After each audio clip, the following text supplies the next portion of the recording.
The vast chambers of the Imperial High Council gleamed with polished metals and ancient artifacts, collected from 1,000 conquered worlds. Admiral Tren stood before the curved table where the 12 counselors sat, his 4 arms folded behind his back in the traditional posture of respect. "Another species discovered, my lords," he reported. "They call themselves humans from a system they name Sol. Primitive, but interesting." High Counselor Vex leaned forward, his scaled skin catching the light. "Threat assessment. Minimal." Admiral Tren replied with confidence. "Their technology is centuries behind ours. They've barely left their home system. Most fascinating is their adaptability. They evolved on a high-gravity world with extreme climate variations." The council chamber filled with dismissive chuckles. The Empire had ruled the stars for over 8,000 years. They had seen countless species rise and fall. Some joined peacefully, others required subjugation, but all eventually became part of the great imperial machine. "Establish standard contact protocols," ordered Vex. "Begin resource assessment and cultural documentation." The usual procedure. 3 months later, the first Imperial diplomatic vessel entered Earth orbit. Humans greeted the aliens with a mixture of fear, wonder, and hope. The Empire's representatives were polite but cold, assessing this new world with the practiced eye of collectors examining a mildly interesting specimen. Captain James Miller led the human diplomatic team. He noticed the subtle condescension in the Imperial delegate's behavior, but kept his observations to himself. Earth's governments had ordered caution above all else. "We welcome trade and cultural exchange," Miller told the Imperial ambassador, a tall being named Draz. "Humanity hopes to learn from your advanced civilization." Draz nodded, his elongated head bobbing slightly. "The Empire is generous to those who understand their place in the galactic order. Your world has resources we find useful. Your cooperation will be rewarded with technological scraps that your people will find quite impressive." The treaty signed that day was deeply one-sided, though few humans recognized it. The Empire gained mining rights to much of Earth's solar system in exchange for outdated medical technology and faster-than-light drive principles that humans would need decades to reverse engineer. For 6 months, relations remained stable. Imperial mining ships stripped asteroids and outer moons. Human scientists struggled to understand the new technologies. Both sides maintained a cautious distance. Then came the Jupiter incident. A small research station orbiting Jupiter's moon Europa detected unusual activity in a nearby Imperial mining operation. Dr. Alex Reed, the station's director, authorized a probe to investigate potential contamination concerns. The Imperial response was immediate and devastating. 3 human scientists died when their station was hit by what the Empire later called a regrettable weapons malfunction. The research station was destroyed, its remains scattered across Europa's icy surface. Earth demanded answers. The Empire offered condolences, but little explanation. These unfortunate accidents happen in the development of primitive species, Ambassador Draz told the United Nations Security Council. The Empire will provide compensation to the families as a gesture of goodwill. In the Imperial capital on the distant world of Axis Prime, the High Council received news of the incident with complete indifference. The humans protest the deaths of 3 individuals, asked Councillor Mez, genuine confusion in her voice. How peculiar to value single lives so highly. Admiral Tren, who had been monitoring Earth since first contact, looked troubled. "There is something unusual about these humans. Their response seems restrained. Too restrained." "Explain," demanded Vex. "Our psychological profiles suggested they would react emotionally, perhaps even violently," Tren said. "Instead, they have gone quiet. Their leaders make formal protests but take no action.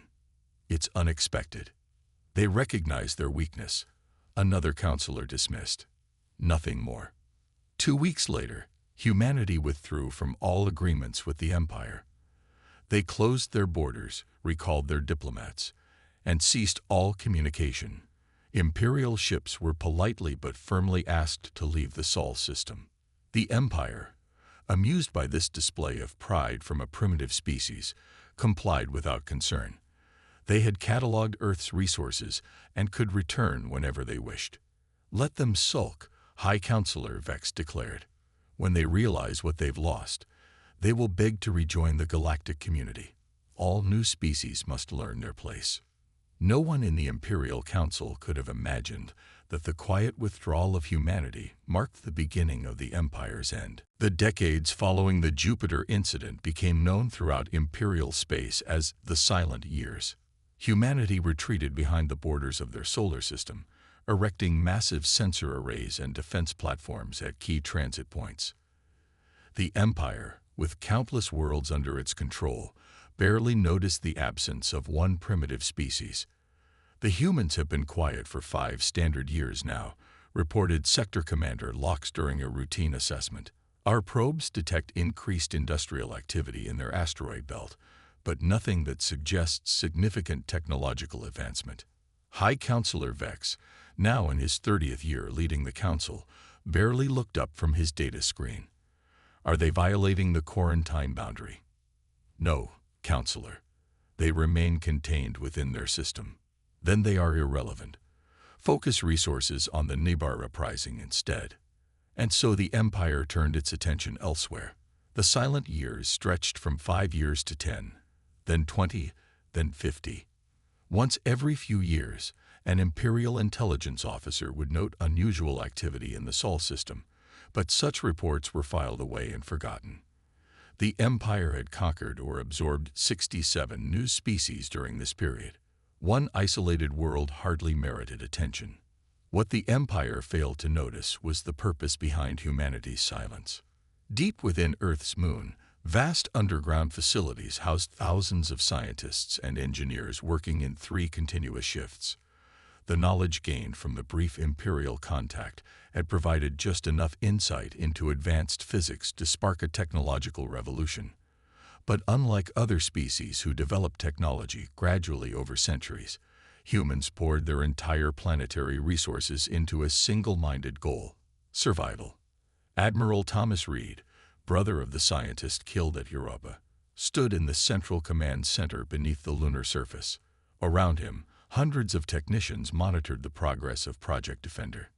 "Test results from the new drive system," he asked his chief engineer. "Better than expected, sir," replied Dr. Maria Walker, sliding a data tablet toward him. "The efficiency exceeds Imperial standards by 23%. We've successfully incorporated the gravitational compression techniques while avoiding the radiation signature their sensors can detect." Reed nodded, his face showing little emotion, though his eyes burned with intensity. "And weapons development. The kinetic accelerators are ready for mass production. The energy dissipation problem is solved," Walker said, her voice dropping slightly. "They won't see it coming, sir." Reed's gaze drifted to the massive wall display, showing the status of Earth's first deep space fleet, nearly complete after decades of secret construction. "They won't expect it either. The Empire thinks we're licking our wounds, or perhaps just accepting our place in their hierarchy." In truth, humanity had been transformed. The revelation that they were not alone in the universe, and that their galactic neighbors viewed them as insignificant, had united Earth's nations in ways previously unimaginable. Old conflicts were set aside. Resources were pooled. A single purpose emerged: never again would humanity be vulnerable. Meanwhile, human diplomatic missions quietly reached out to other species suffering under Imperial rule. These covert contacts revealed a galaxy of oppressed civilizations, many technically advanced, but beaten into submission centuries ago. The Empire had grown complacent in its power, relying on fear and tradition rather than military readiness. In the 73rd year of silence, an Imperial trading vessel detected unusual energy readings near the human quarantine zone. The captain, curious but unconcerned, sent a brief report to Sector Command before continuing his route. The report was reviewed by a junior officer who noted, "The humans appear to be testing some form of modified drive technology." likely unsuccessful attempts to reverse engineer Imperial systems. He classified the information as low priority and moved on to more pressing matters. On Earth, the Global Defense Council convened its final strategic meeting. Representatives from every nation studied the holographic display of their completed fleet, hidden in the shadows of distant moons and asteroid clusters, ready to emerge when called. "The question before us," said Council President Lai, "is whether to proceed with first contact attempts with potential allies or to demonstrate our capabilities to the Empire directly." Admiral Reed's response was measured but firm. "The Empire has never respected diplomatic overtures from those they consider weak. They understand only power. We must show them ours before meaningful dialogue can begin." The vote was unanimous. Operation Emergence would commence within the month. In the Imperial Palace on Axis Prime, High Counselor Vex received his yearly intelligence summary. The brief mention of increased activity in the Sol system was buried on page 394. He never reached that page. The Empire's millennia of unchallenged dominance had bred a dangerous blindness. They had forgotten that sometimes silence is not surrender, it is preparation. Part 3. The warning signs. The first sign that something was wrong came when Imperial Outpost Station K-12, positioned in the Talaris sector near the edge of human space, stopped transmitting mid-report.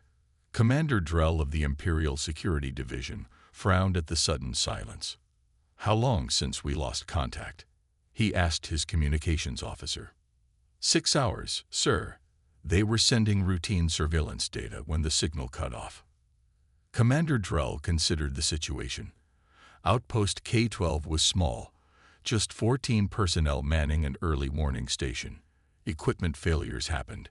Still, stations didn't simply go dark without some automated distress signal. "Dispatch a scout vessel to investigate," he ordered. Standard protocol. 3 days later, the scout ship arrived at the coordinates of Outpost K-12. The crew found nothing but floating debris and a puzzling energy signature they couldn't identify. Their report back to Imperial Command was labeled Possible Pirate Activity and forwarded to the appropriate departments. No one connected this incident to humans. Why would they? Humans remained isolated in their home system, primitive and contained. 2 months later, Governor Xen of the resource-rich Vega colony requested additional security forces. His message to Imperial Command contained an unusual detail. Local resistance movements have become surprisingly organized. Intelligence suggests they have received external guidance. Several captured rebels mentioned human advisors during interrogation. The report was received by Sector Intelligence Officer Kren, who dismissed the reference. Humans lack interstellar travel capabilities beyond their immediate system, he noted in his response. The governor is attempting to blame outside forces for his failure to control the population. The request for additional troops was denied. 6 weeks later, the Vega colony declared independence from the Empire.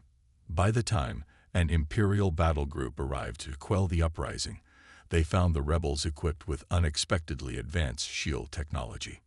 The third warning came from the Empire's most secure weapons research facility on Daxtus Prime. Chief Scientist Mira called an emergency meeting of the Imperial Science Council.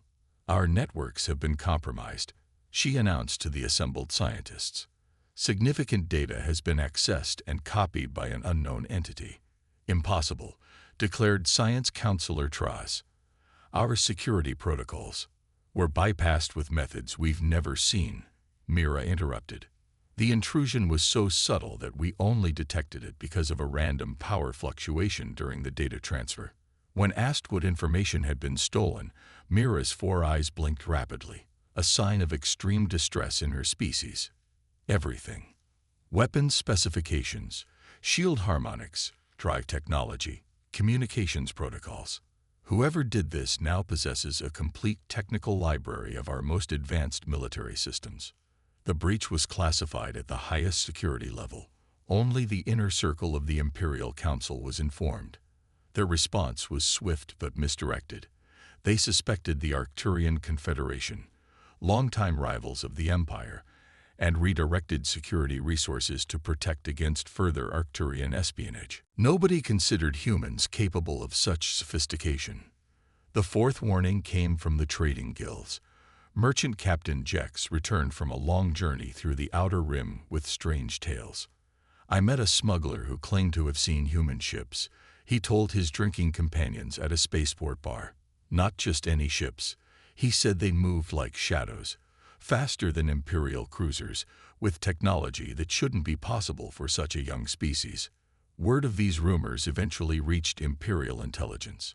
After brief investigation, they concluded the stories were exaggerations from traders seeking to increase the value of goods they claimed to have acquired from human sources. The humans remain at technology level 3, barely capable of efficient fusion power, stated the official assessment. These tales of advanced human ships are nothing more than spaceport myths. The final warning came just days before everything changed.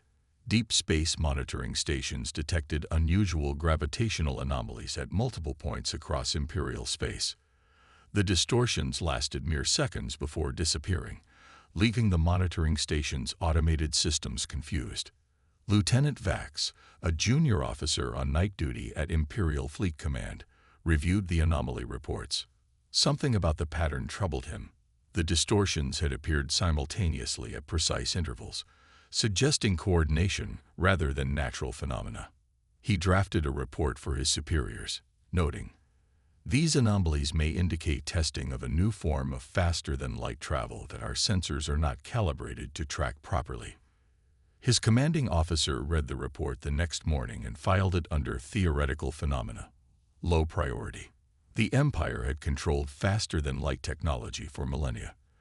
The idea that any species could develop a fundamentally different approach seemed absurd. High Counselor Vex, now in his final years of leadership, received his morning intelligence briefing without a single mention of humans. The briefing focused instead on trade disputes with the Arcturian Confederation and minor rebellions on 3 outer colony worlds.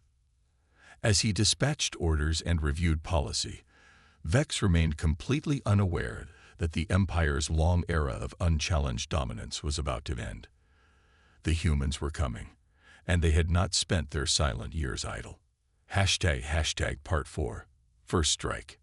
Imperial Border Station Helios 7 was considered a backwater assignment, a massive ring-shaped station orbiting a gas giant in a system that hadn't seen action in over 3 centuries.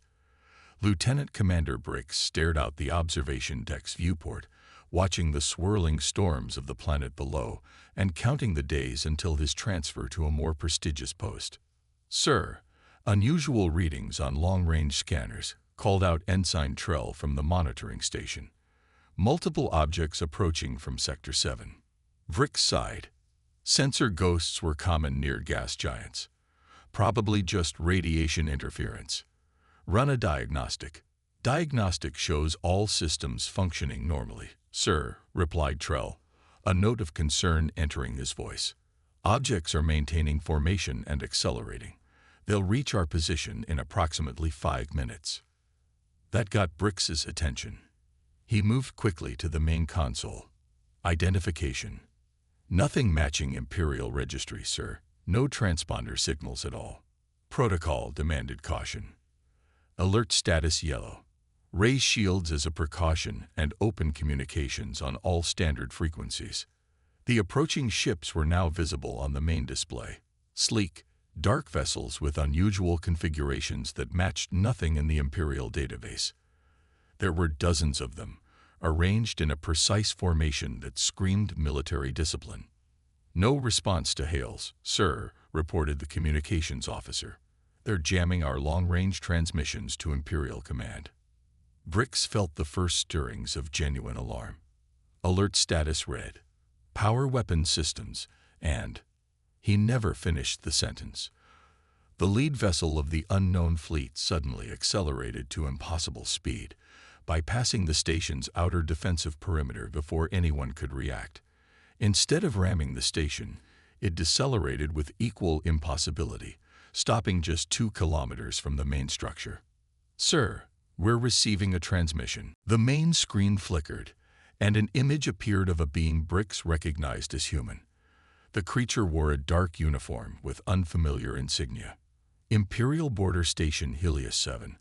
The human spoke in perfect Imperial standard. "This is Admiral Thomas Reed of the United Earth Defense Force. Your station is surrounded and outgunned. Lower your shields and prepare to be boarded. Any resistance will be met with immediate force." Brix stared in disbelief. "Humans? With a fleet? Impossible." "This is some kind of trick," he declared. "Security Protocols, Section 5. The human's expression hardened. "We expected your response, Commander. Let me demonstrate our sincerity." One of the smaller human vessels broke formation and moved toward the station's primary power relay. A weapon of some kind, not energy-based like Imperial technology, but something else entirely, fired a concentrated burst. The shield protecting that section of the station flickered and collapsed. "Impossible," gasped the tactical officer. "They've harmonized their weapons to our shield frequency." A second shot disabled the power relay with surgical precision. Emergency systems kicked in, but half the station was now running on backup power. "That was a warning," Admiral Reed continued. "Your shields are based on outdated technology we surpassed 20 years ago. Your weapons cannot target our ships due to the gravitational distortion field surrounding them. You have 30 seconds to surrender before we disable your life support systems." Commander Brix looked around at his crew, saw the fear in their eyes. The Empire had not faced a serious military challenge in centuries. None of them, himself included, had ever expected to see actual combat. "Stand down," he ordered, his voice hollow. "Prepare for boarding." The human boarding parties were efficient and disciplined. They secured the station in less than 20 minutes, suffering no casualties. The Imperial crew was confined to quarters but treated humanely. As Commander Brix was escorted to his quarters, he passed a viewport and saw the rest of the human fleet moving past the station, heading deeper into Imperial space. There were hundreds of vessels, a massive armada that had somehow been built in complete secrecy. "How?" he asked the human soldier escorting him. "How did you build such a fleet without the Empire knowing?" The soldier, a woman with dark eyes, gave him a cold smile. "While you were ignoring us, we were studying you. Every weakness, every vulnerability, every outdated system you've relied on for too long." Across Imperial space, similar scenes played out simultaneously. 7 border stations fell within the first hour. Emergency signals flooded Imperial command, creating confusion and panic. The reports all contained the same shocking information. Humans were attacking, with technology that shouldn't exist. In the Imperial Palace, alarms blared for the first time in living memory. High Counselor Vex was awakened from sleep and rushed to the secure command center deep beneath the palace. "How is this possible?" he demanded as reports continued to arrive. They were nothing. A primitive species barely worth monitoring. Admiral Kren, newly appointed head of Imperial Defense, looked grim. "We were wrong, Counselor. Catastrophically wrong.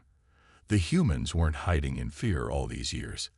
They were preparing for war." Outside the palace windows, the citizens of the Imperial capital looked up at the night sky, unaware that their empire's age of unchallenged dominance had just ended. Part 5. The Human Advantage. The Imperial War Council gathered in the ancient Chamber of Strategy, a room that had not been used for its intended purpose in over 500 years. The curved walls displayed holographic images of battle reports and fleet movements, most showing Imperial forces in retreat or under attack. High Counselor Vex slammed his fist on the polished stone table. 3 weeks. In 3 weeks, these humans have penetrated 6 sectors and disabled 12 major fleet groups. I demand explanations. Admiral Kren stepped forward, his military posture rigid, but his eyes betraying fear. "We have completed our initial analysis of human capabilities, Counselor. The results are concerning." The lights dimmed as a holographic display appeared in the center of the room. It showed an anatomical model of a human alongside an Imperial citizen. First, we must understand our enemy, Kren began. Humans evolved on a high-gravity world with extreme climate variations, high radiation levels, and numerous apex predators. Their physical form appears unimpressive, but their internal biology tells a different story. The hologram zoomed in to show human organ systems. Their muscles are denser than any known spacefaring species. Their bones, reinforced with calcium, can withstand impacts that would shatter our skeletons. Their redundant organ systems allow them to survive injuries that would kill most species. In short, they evolved in conditions that would be considered hellish by Imperial standards. Biological researcher Mira took over the presentation. More concerning is their neurological structure and reproductive pattern. Humans have incredibly short lifespans, less than a century, yet they reproduce rapidly. This has created evolutionary pressure for accelerated innovation. What does this matter?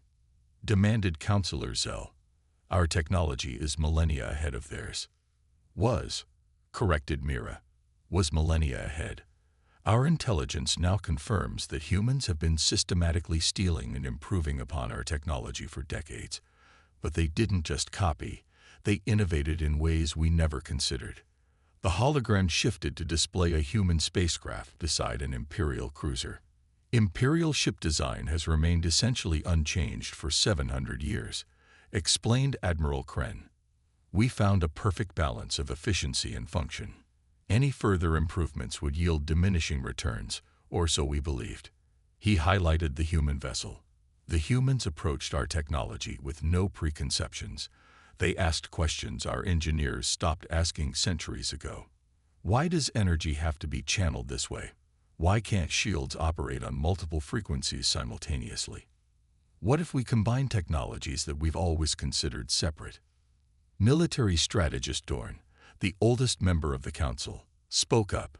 It's not just their technology. Their tactics defy Imperial military doctrine. They attack in patterns we cannot predict. They retreat when victory seems assured, only to strike elsewhere. They fight like they have nothing to lose, finished Admiral Kren. And that may be the most important insight. Imperial citizens, even our warriors, have lived in peace and prosperity for generations. The humans prepared for this war with the desperation of a species fighting for survival. The hologram shifted again, showing footage from a recent battle. Imperial ships moved in traditional formation, firing energy weapons in disciplined patterns. The human vessels darted between them like water creatures, using maneuvers that seemed suicidal but somehow worked. Their pilots accept risk levels our simulators classify as certain death, noted Kren. Yet they succeed. They've turned our strength, our structured, disciplined approach to warfare, into a weakness. They know exactly what we'll do in any situation because we always follow doctrine. Vex stared at the display, watching an Imperial dreadnought, a vessel class that had never been defeated in combat, break apart under concentrated human fire. The psychological impact cannot be overstated, added Counselor Tren, head of internal security. Reports of human victory are spreading throughout the Empire. 3 minor rebellions have already erupted on frontier worlds. Our citizens have never conceived of the Empire being challenged, let alone defeated. The foundation of imperial authority is being questioned for the first time in thousands of years. A heavy silence fell over the chamber. For millennia, the Empire had classified all other species according to their technology, biology, and military potential. Humans had been categorized as primitive, their isolation interpreted as fear. The Empire had failed to recognize that isolation might instead indicate focus, determination, and preparation. "They've done the impossible," whispered Counselor Zell. "They studied us while remaining hidden. They advanced centuries of development in mere decades. They attacked with perfect coordination across multiple sectors simultaneously." High Counselor Vex rose from his seat, suddenly looking every year of his considerable age. "We face an enemy unlike any in Imperial history. not because they are stronger or more advanced, but because they think differently. They pursued innovation while we pursued stability. They embraced risk while we eliminated it. He looked around the ancient chamber, at the faces of leaders who had never expected to face a true military crisis. The Empire has never feared war, he said softly, because war has always been on our terms, until now. The Imperial Palace shook as another explosion rocked the capital city. Once magnificent spires of gleaming metal and crystal now stood broken against the skyline. High Counselor Vex watched from the emergency command bunker as defense batteries fired uselessly at the human vessels moving through the upper atmosphere. "Status report," he demanded, his voice steady despite the chaos. General Tren stepped forward, his normally immaculate uniform stained with dust. "The humans have disabled our primary defense grid. They're systematically targeting command centers across the planet. Civilian areas remain untouched. Casualties minimal among the general population. They're being precise." Tren's voice carried a note of reluctant admiration. "Their attacks focus exclusively on military and government installations." A junior officer rushed in, breathless. "Counselor, we've lost contact with the 7th Fleet. The humans have secured the Nexus Gate Control Station." This news sent murmurs of alarm through the bunker. The Nexus Gates were the Empire's interstellar transportation network, massive structures that created stable wormholes between star systems. Without them, reinforcements from distant sectors would take months or years to arrive using conventional drives. "They're isolating us," realized Vex, cutting off each sector from the others. Across the galaxy, Imperial forces faced a coordinated assault unlike anything in recorded history. The humans didn't fight for territory or resources. They targeted the Empire's ability to communicate, coordinate, and control. On the agricultural world of Nestor Prime, Governor Lox watched in disbelief as human ships disabled the orbital defense platform without destroying it. Their ground forces quickly secured the central communication hub, cutting off the planet from Imperial command. A human officer approached under a flag of truce. "Governor," the human said calmly, "we have no quarrel with your civilian population. Surrender your military forces, and normal life can continue undisturbed." "You expect me to believe humans are showing mercy?" Lox sneered. "After you launched this unprovoked attack on the Empire." The human officer's expression hardened. "Unprovoked? Your Empire killed our scientists at Europa. You dismissed us as primitives unworthy of respect. You've oppressed countless species across the galaxy. We're not here for revenge, Governor. We're here to end Imperial tyranny." Similar scenes played out across hundreds of worlds. Human psychological warfare proved as effective as their military might. They broadcast messages directly to Imperial citizens, bypassing official channels. "People of the Empire, we are not your enemies. For too long, your leaders have maintained power through fear and misinformation. They told you the Empire was invincible. They were wrong. They told you other species were inferior. They were wrong. We offer you a choice. Continue fighting for a corrupt system, or help us build something better." The effect was devastating. Imperial military desertion rates skyrocketed. Colonial governments started surrendering without resistance. Species long oppressed by Imperial rule rose up in coordinated rebellions, often aided by human advisors and technology. Back in the Imperial capital, the Inner Council gathered for what many suspected would be their final meeting. "We must consider the unthinkable," said Councillor Mez, her voice barely audible. "Surrender." "Never," roared Councillor Zax. "The Empire has stood for 8,000 years. We cannot be defeated by primitives." Admiral Kren, who had survived 3 major battles against human forces, shook his head. "You still don't understand. They were never primitives. They were patient. They studied us for decades, learning every weakness while we ignored them. They united their entire species toward a single goal while we grew complacent." A communication officer interrupted. "Counselors, we're receiving a direct transmission from the human flagship. They're requesting to speak with the full council. The large display activated, showing Admiral Thomas Reed. Behind him stood representatives of a dozen species, including several from worlds the Empire had conquered centuries ago. Imperial Council. Reed began. Your military forces are in retreat or surrender across 83% of your territory. Your communication network is compromised. Your supply lines are severed. Further resistance will only cause needless suffering. High Counselor Vex studied the human's face. There was no gloating, no triumph, only determination. What are your terms? Vex asked, silencing the protests of several counselors with a raised hand. Reed nodded slightly. The complete dissolution of the imperial government structure, all occupied worlds to be granted independence, war criminals to face justice. Beyond that, here, surprisingly, he paused. Beyond that, we are prepared to be generous. The bunker fell silent except for the distant sound of explosions. You could destroy us completely, said Vex, understanding finally dawning. Why don't you? For the first time, Reed's expression softened slightly. Because that's what you would do in our position, and we are determined not to become what we fought against. Vex looked around at the remnants of the once mighty Imperial Council, leaders of a civilization that had dominated the galaxy for millennia, now huddled in a bunker as their empire crumbled around them. The choice was clear. The age of the Empire was over. Part 7. A new galactic order. 1 year after the fall of the Imperial Palace, representatives from 342 formerly Imperial worlds gathered in the newly constructed Assembly Hall on neutral territory. The massive circular chamber, built from materials donated by various worlds, symbolized the beginning of a new era. At the center of the chamber stood a simple table where the Transition Council met.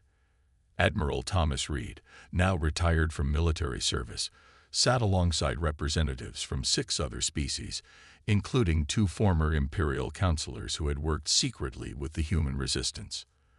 The final charter is ready for ratification, announced Tala, a tall being from a world that had suffered under Imperial rule for a millennium. All member worlds have reviewed the document and submitted their comments. Reed nodded, looking around at the gathered delegates.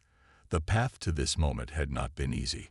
After the Empire's surrender, many expected humans to simply take control, to replace one empire with another. Some human military leaders had even advocated for exactly that. Instead, humanity had surprised the galaxy once again. The Galactic Federation isn't built on military might or economic dominance, Reed explained to the Assembly. It's founded on 3 principles: equal representation, mutual defense, and shared prosperity. Under the new charter, every world received 1 vote in the Galactic Assembly regardless of population, technology level, or military strength. No single species could dominate the others. A rotating council of 12 representatives, serving limited terms, would handle day-to-day operations. Former High Counselor Vex, now serving as a common delegate from his homeworld, approached Reed after the session. I still don't understand, the once powerful leader admitted. You conquered us completely. Your forces controlled our key worlds. Why give up that power? Reed looked at the aging Imperial with something between pity and respect. Because holding power through force creates the same system we fought to end. We study your history, Counselor.